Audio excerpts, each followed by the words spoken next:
사무엘하 17장 1절에서 14절까지 이 말씀입니다. 아히도벨이 또 압살론에게 이르되 이제 내가 사람 12,000명을 택하게 하소서. 오늘 밤에 내가 일어나서 다윗의 뒤를 추격하여 그가 고나고 힘이 빠졌을 때에 기습하여 그를 무섭게 하면 그와 함께 있는 모든 백성이 도망하리니 내가 다윗 왕만 쳐 죽이고 모든 백성이 당신께 돌아오게 하리니 모든 사람이 돌아오기는 왕이 찾는 이 사람에게 달렸음이라. 그리하면 모든 백성이 평안하리이다 하니 압살롬과 이스라엘 장로들이 다 그 말을 옳게 여기더라. 압살롬이 이르되 아멧 사람 후세도 부르라. 우리가 이제 그의 말도 듣자 하니라. 후세가 압살롬에게 이르매 압살롬이 그에게 말하여 이르되 아히도벨이 이러이러하게 말하니 우리가 그 말대로 행하랴.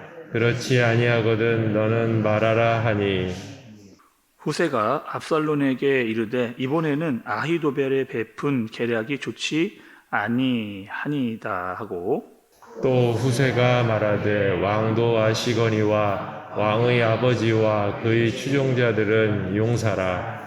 그들은 들에 있는 곰이 새끼를 빼앗긴 것 같이 격분하였고 왕의 부치는 전쟁에 익숙한 사람인즉 백성과 함께 자지 아니하고 지금 그가 어느 굴에나 어느 곳에 숨어 있으리니 혹 무리 중에 몇이 먼저 엎드러지면 그 소문을 듣는 자가 말하기를 압살롬을 따르는 자 가운데에서 패함을 당하였다 할지라. 비록 그가 사자 같은 마음을 가진 용사의 아들일지라도 낙심하리니 이는 이스라엘 무리가 왕의 아버지는 영웅이요 그의 추종자들도 용사인 줄 알미니이다. 나는 이렇게 계략을 세웠나이다. 온 이스라엘을 단부터 브엘세바까지 바닷가에 많은 모래같이 당신께로 모으고 친히 전장에 나가시고 우리가 그 만날 만한 곳에서 그를 기습하기를 이슬이 땅에 내림같이 우리가 그의 위에 덮여 그와 그 함께 있는 모든 사람을 하나도 남겨두지 아니할 것이요. 또 만일 그가 어느 성에 들었으면 온 이스라엘이 밧줄을 가져다가 그 성을 강으로 끌어들여서 그곳에 작은 돌 하나도 보이지 아니하게 할 것이니이다 하매 압살롬과 온 이스라엘 사람들이 이르되 아랫사람 후세의 계략은 아히도벨의 계략보다 낫다 하니 이는 여호와께서 압살롬에게 화를 내리려 하사 아히도벨의 좋은 계략을 물리치라고 명령하셨음이더라. 아멘.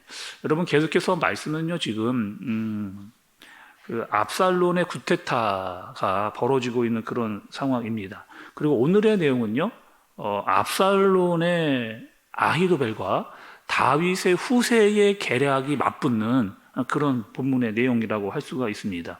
그러니까 아히도벨도 어떠한 계획을 내놓았고 후세도 어떠한 작전을 이렇게 내놓았습니다. 그리고 먼저 이 아히도벨의 작전은 이런 작전이었거든요.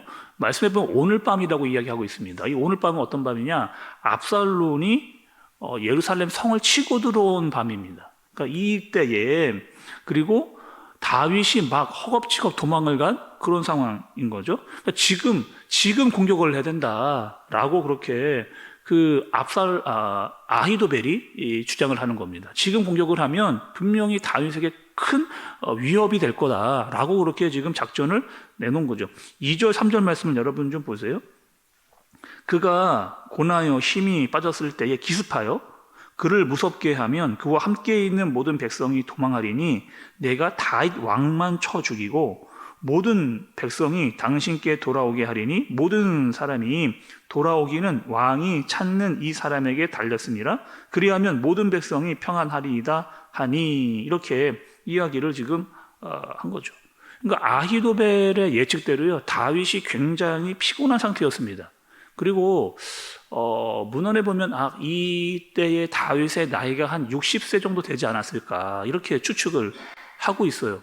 다윗뿐만 아니라 그와 함께 하고 있었던 부하 장수들도 나이가 지금 제법 많이 들어가 있는 그런 상황인 거죠. 거기다가 지금 도망하고 피난하고 있는 상황이다 보니까 따르고 있는 사람들도 굉장히 지금 사기가 저하되어져 있는 그런 상황이라는 겁니다. 그러니까 다윗에게 있는 장수들도 나이가 많을 뿐더러 지금 따라온 사람들도 사기가 저해되어져 있으니 지금 공격을 할 타이밍이다 이렇게 이야기한 거죠. 그러니까 보면 지금 아히도벨의 작전이 사실은 정확합니다. 마치 다윗의 상황을 정확히 꿰뚫어 보면서 올바른 지금 계략을 바로 내온 거죠. 아마 아히도벨의 작전대로 했다면 다윗은 아주 치명적인 결정타를 맞았거나 죽을 수도 있었던 그런 상황입니다. 그러니까 이러한 작전을 압살론의 편이었던 아히도벨이 작전을 내놓게 되는 거죠.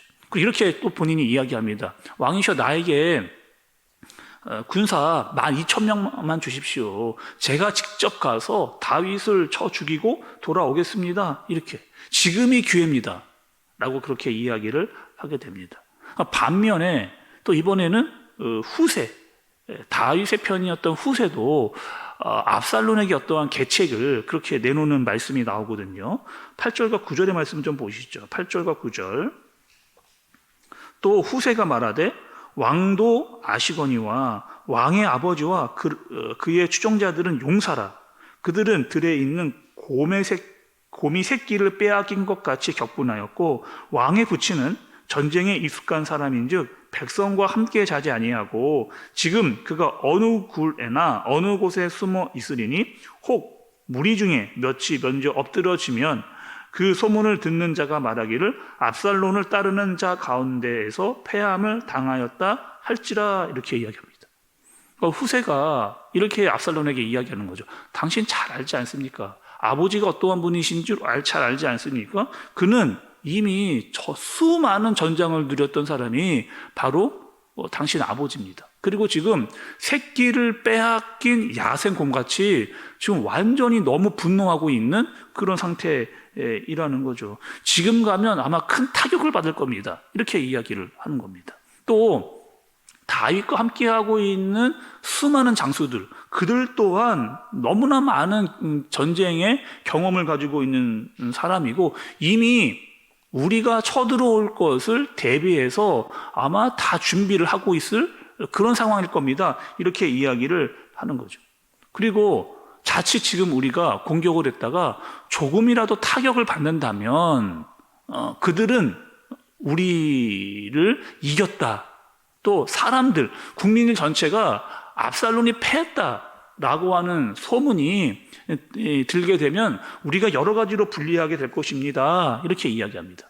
그러니 우리는 어떻게 하자? 이스라엘에 있는 사람들을 대대적으로 모아가지고 한 번에 쳐들어가자. 수많은 사람들을 데리고 한 번에 몰아서 싸움을 벌이자. 이렇게 이야기를 하는 거죠. 학자들의 의견을 빌리면 지금 후세는 어떠한 계략을 가지고 있는 거냐? 압살론을 그 전쟁에 참여시키려고 하는 겁니다. 직접 압살론이 사람들을 데리고 많은 사람들을 데리고 이끌고 나갈 수 있도록 그래서 그 전쟁에 직접 참여해서 그 전쟁에 끌어들이도록 하려고 하는 그 이야기를 후세가 지금 하고 있는 거죠. 압살론이 생각을 해보니까 후세의 말이 더 나은 것 같아요. 나가서 직접 내가 싸움을 싸우고 수많은 사람들을 데리고 나가서 전쟁에 이긴다면 내가 이제 왕이 됐다라고 하는 사실을 모든 사람들에게 다 알릴 수 있는 절호의 찬스다라고 압살론은 또 생각을 하게 된 겁니다. 근데 오늘 말씀에서 여러분 우리가 잘 봐야 될 말씀이 있습니다. 말씀을 좀 여러분 14절입니다. 14절 한번 볼까요, 여러분?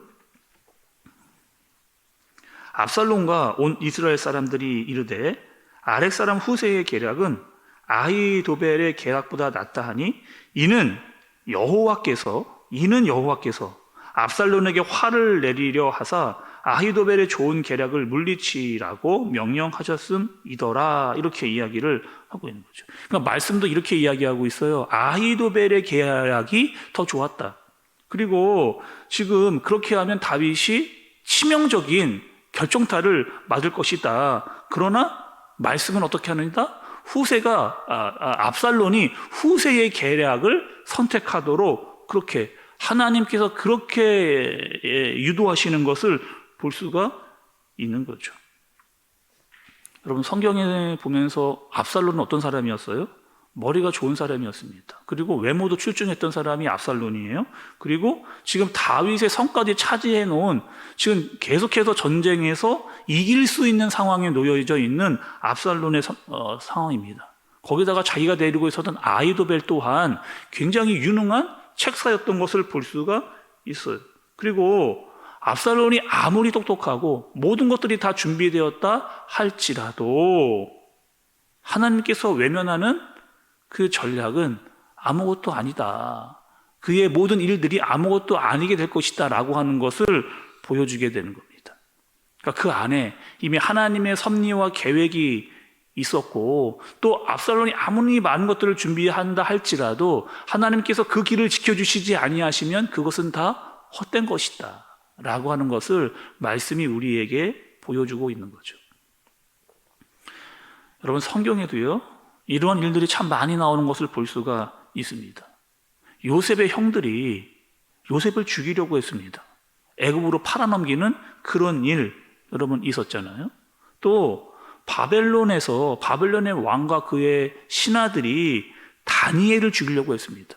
다니엘뿐만 아니라 다니엘 새 칠국까지 다 없애버리려고 했어요. 또 하만 사람 여러분 아각 사람 하만을 보면 하만 또한 모르드게와 또 에스더를 죽이려고 하는 작전을 짰습니다. 근데 그들의 모든 계획이 다 허사가 됐죠. 심지어는 예수님을 십자가에 못 박아 죽일 때에도 사람들은 자신의 머리와 지혜를 다 총력으로 동원해서 예수님을 죽이는데 혈안이 돼 있었습니다. 그러나 그 모든 계획이 다 수포로 돌아가게 하신 분이 바로 하나님이다. 락을 통해서, 말씀을 통해서 우리가 알 수 있게 되는 거죠. 아무리 길고 날고 기는 계획이 있다 할지라도 하나님의 손에 붙잡혀 있지 않으면 그것은 아무것도 아니다 라고 하는 사실을 말씀이 오늘 우리에게 알려주시는 겁니다. 우리는 여러분 누구냐면 하나님의 백성이에요. 여전히 하나님의 손에 붙잡힌 바 되어진 사람들입니다. 하나님의 계획을 따라가는 사람들이고 하나님의 뜻 안에 있는 사람들이라고 하는 사실을 여러분 잘 아시기를 바랍니다. 때로는 우리가 원하건 원치 않건 우리의 삶이 때로는 어려울 때 있을 수 있거든요.